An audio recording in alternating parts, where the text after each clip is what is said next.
ভালো মানুষ আর পেতে অনেকটা সময় লেগে যায়। তাদের মধ্যে ভালো মেয়ের কীভাবে চিনবে? অতিরিক্ত ভালো মেয়েদের কিছু গুণাগুণের মধ্যে একটা হচ্ছে তারা খুব তাড়াতাড়ি রেগে যায় এবং পরে সেই রাগ ঠান্ডাও হয়ে যায়। তারা সম্মানটাকে বেশি প্রায়োরিটি দেয়, এটা তুমি দেখে নিও।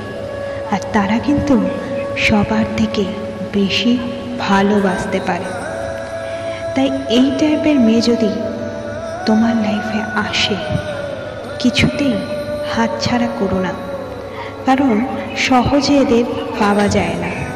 এরা অতিরিক্তই ভালো মানুষ হয় আর ভালো ব্যবহার করতেও জানে। যাকে ভালোবাসবে, যার হাত ধরবে, তাকে সহজে ছাড়বে না। এটাই এদের নিয়ম। তাই বন্ধুরা, ভালো থেকো, ভালো রেখো।